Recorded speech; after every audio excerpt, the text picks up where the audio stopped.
Bismillahirrahmanirrahim. Assalamualaikum warahmatullahi wabarakatuh. Baiklah, saya Susana akan menjelaskan materi tentang rukun iman. A. Iman kepada malaikat, tugas malaikat serta makhluk lainnya.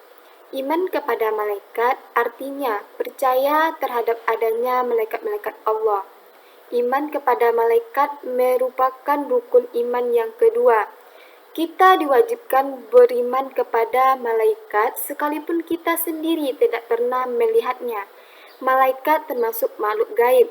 Gaib artinya makhluk yang tidak dapat dilihat dan diraba oleh panca indera manusia.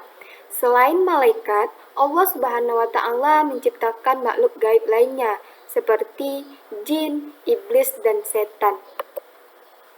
1. Tugas malaikat. Jumlah malaikat itu sangat banyak, namun yang wajib kita ketahui itu hanya 10. Yang pertama yaitu malaikat Jibril, disebut juga Ruhul Kudus atau Ruhul Amin, bertugas menyampaikan wahyu kepada Nabi dan Rasul. Yang kedua, malaikat Mikail, bertugas membagi rezeki kepada semua makhluk. Yang ketiga, malaikat Israfil, bertugas meniup sangkakala. Yang keempat, malaikat Izrail, disebut juga malaikat Zabania, bertugas mencabut nyawa. Yang kelima yaitu malaikat Rakib, disebut juga malaikat Kiraman Katibin, bertugas mencatat amal baik manusia. Yang keenam yaitu malaikat Atid, disebut juga malaikat Kiraman Katibin, bertugas mencatat amal buruk manusia. Yang ketujuh, malaikat Munkar, bertugas menanyai manusia di dalam kubur. Yang kedelapan, malaikat Nangkir, bertugas menanyai manusia di dalam kubur. Yang kesembilan, malaikat Malik, bertugas menjaga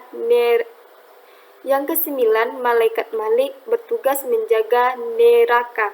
Yang ke-10, malaikat Ridwan, bertugas menjaga surga. 2. Makhluk gaib lainnya. Yang pertama yaitu jin.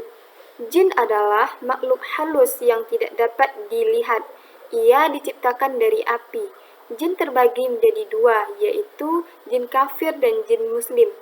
Jin diperintahkan oleh Allah Subhanahu wa Ta'ala untuk menerima syariat Islam sebagaimana yang diperintahkan kepada manusia. Yang kedua yaitu iblis dan setan. Iblis dan setan adalah makhluk halus dari golongan jin. Tugasnya menggoda manusia agar menyeleweng dari petunjuk Allah Subhanahu wa Ta'ala.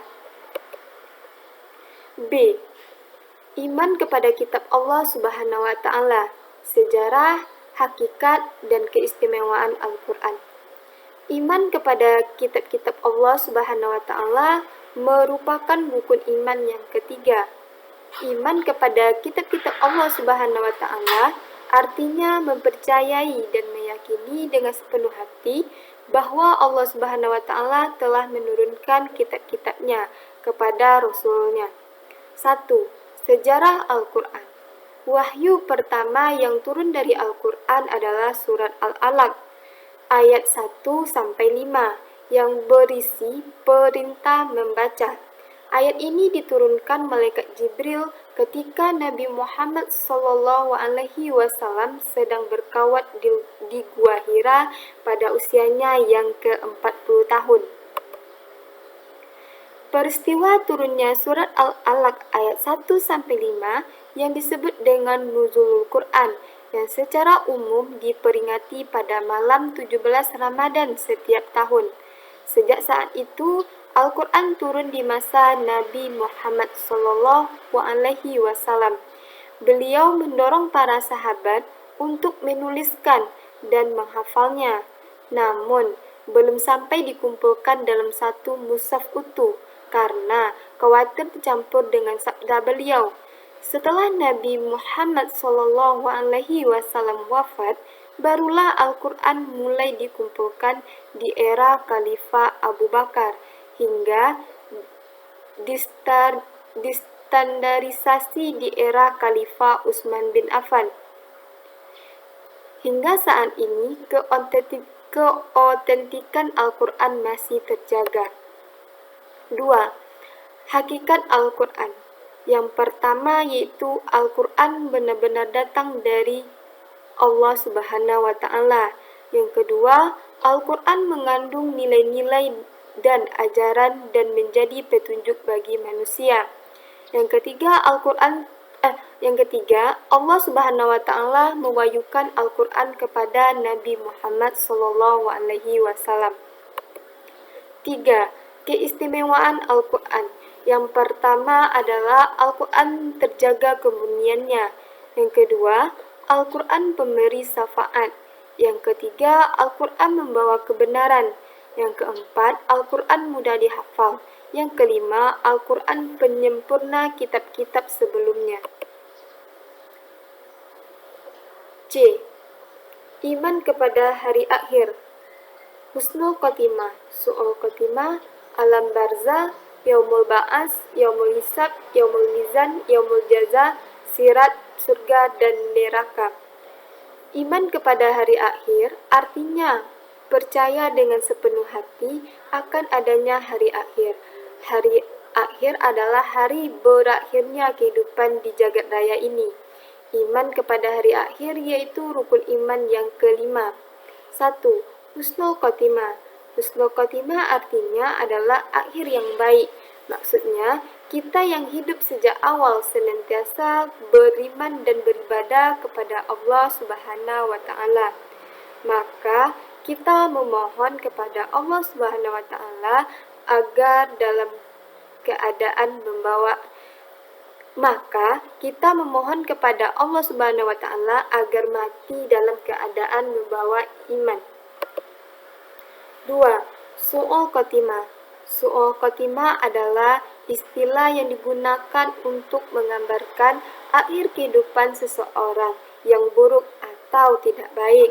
Su'ul Khotimah merupakan lawan dari Husnul Khotimah. Su'ul Khotimah berasal dari kata su'u yang berarti buruk dan khotimah yang berarti penutup atau akhir. Jadi, Su'ul Khotimah berakhir akhir kehidupan seseorang yang tidak baik. 3. Alam Barzah. Dalam Ensiklopedia Islam, alam barzah adalah alam antara waktu seseorang meninggal dunia hingga hari kiamat. Selama menunggu hari kiamat, setiap orang meninggal dunia akan berada di alam barzah ini. Keadaan selama berada di alam ini, baik mendapat kenikmatan maupun mendapat kesengsaraan, tergantung pada amal selama hidupnya. Yaumul Ba'as. Yaumul Ba'as artinya hari kebangkitan manusia dari alam kubur menuju kepada mahsyar. Yaumul Ba'as terjadi setelah malaikat Israfil meniup sangkakala yang kedua kalinya. 5. Yaumul Hisab. Yaumul Hisab artinya hari perhitungan amal perbuatan manusia selama hidup di dunia. Ketika dilaksanakan hisab ini, yang berbicara bukanlah mulut, tetapi semua anggota badan yang menjadi saksi sehingga tidak satu pun perbuatan yang terlepas dari perhitungan. 6. Yaumul Mizan. Yaumul Mizan artinya hari penimbangan amal baik dan buruk manusia. Pada tahap ini, manusia akan ditentukan masuk neraka atau masuk surga. 7.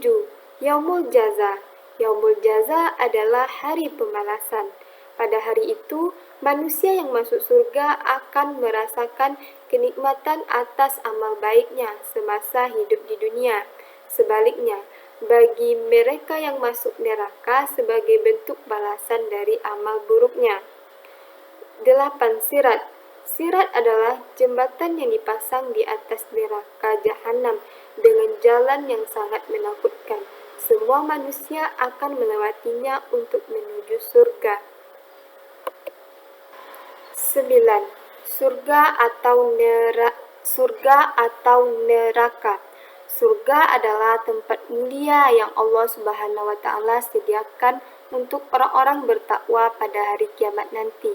Sedangkan neraka adalah tempat azab atau siksaan yang Allah sediakan untuk orang-orang kafir yang berbuat maksiat. D. Iman kepada qada dan qadar, sifat ikhtiar, tawakal, qanaah, sabar dan syukur, ikhlas. Iman kepada qada dan qadar artinya percaya dengan sepenuh hati bahwa Allah Subhanahu wa taala telah menentukan segala sesuatu bagi makhluknya. 1. Ikhtiar, sifat ikhtiar. Ikhtiar adalah berusaha melakukan segala daya dan upaya untuk mencapai sesuatu yang sesuai dengan yang dikehendaki. Sebagai contoh, setiap orang mempunyai kebebasan memilih untuk memenuhi kebutuhan hidupnya. Ada yang mencari nafkah dengan berdagang, bertani, berkarya di kantor, berwirausaha, dan lain-lain. 2. Tawakal. Tawakal artinya dengan sikap pasrah dan menyerahkan segala urusannya kepada Allah Subhanahu wa taala. 3. Qanaah. Qanaah adalah sikap rela menerima dan merasa cukup atas hasil yang diusahakannya, serta menjauhkan diri dari rasa tidak puas dan perasaan kurang. Yang keempat, ikhlas. Menerima pemberian dari Allah Subhanahu wa taala dengan ikhlas merupakan bentuk beriman kepada qada dan qadar. 5. Sabar dan syukur. Orang yang beriman kepada qada dan qadar apabila mendapat keberuntungan, maka ia akan bersyukur karena keberuntungan itu merupakan nikmat Allah yang wajib disyukuri.